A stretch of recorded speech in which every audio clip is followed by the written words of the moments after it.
ಜೀರಿಗೆ ಹಾಕಿದ್ದೀನಿ, ಕರಿಬೇವಿನ ಸೊಪ್ಪು, ಕೊನೆಗೆ ತರಕಾರಿ, ಯಾವ ತರಕಾರಿ ಇದ್ದರೂ ಪಲ್ಯ ಮಾಡ್ಬೋದು.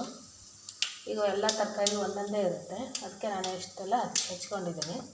ಆಲೂಗಡ್ಡೆ, ಮೂಲಂಗಿ, ಟೊಮೊಟೊ ಹಣ್ಣು, ಈರುಳ್ಳಿ,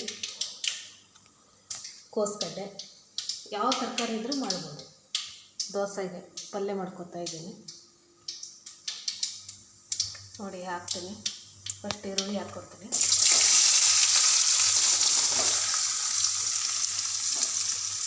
ಆಮೇಲೆ ಟೊಮೊಟೊ ಹಾಕ್ಕೋಬೇಕು.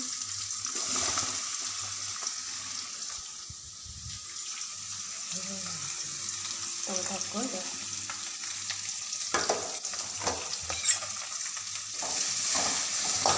ಸ್ವಲ್ಪ ಫ್ರೈ ಆಯಿತು.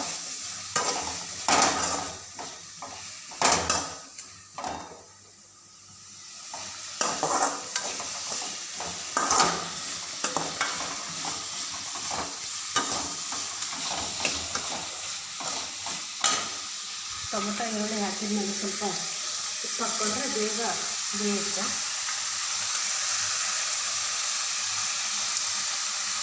ಎಷ್ಟು ಬೇಕೋ ನಮಗಷ್ಟು ಉಪ್ಪು ಹಾಕೋಬೇಕು.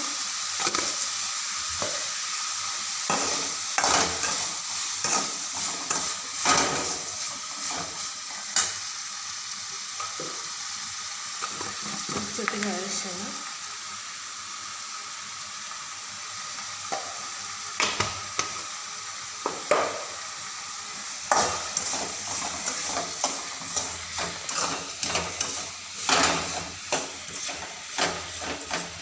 ಸ್ವಲ್ಪ ಬಾಡಿಗೆ ಆವಾಗಲೇ ನಾವು ಹೆಚ್ಚಿಟ್ಕೊಂಡು ತರಕಾರಿ ಎಲ್ಲ ಹಾಕ್ಕೋಬೇಕು.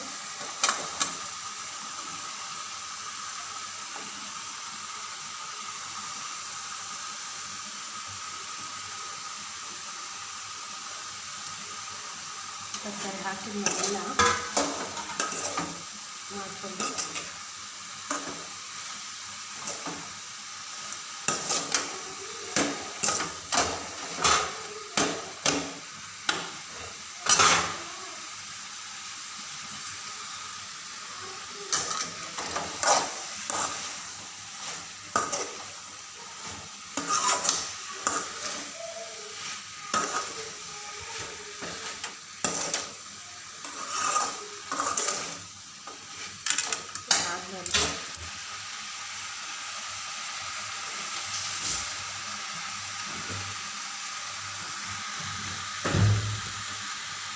ಹಸಿಮೆಣಸಿನಕಾಯಿ ಕೆಂಪು ಚಟ್ನಿ ಮಾಡಿ ಇಟ್ಕೊಂಡಿದ್ದೀನಿ. ಹೇಗಂತ, ಇದಕ್ಕೇನಿಲ್ಲ, ಕರಿಬೇವಿನ ಸೊಪ್ಪು, ಕೊನೆಗೆ ಕೊತ್ತಂಬರಿ ಸೊಪ್ಪು, ಜೀರಿಗೆ, ಒಂಚೂರು ಬೆಲ್ಲ, ಖಾರದ ಪುಡಿ ಹಾಕಿ ಬೆಳ್ಳುಳ್ಳಿ ಹಾಕಿ ಬೀಸಿಟ್ಕೊಬೇಕು.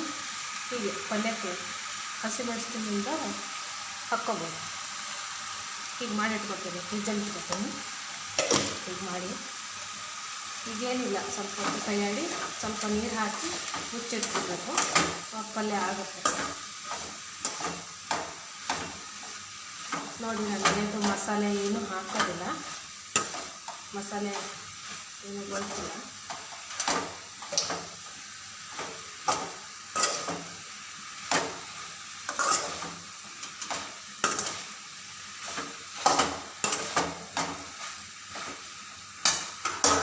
ಮುಚ್ಚಿಟ್ಟು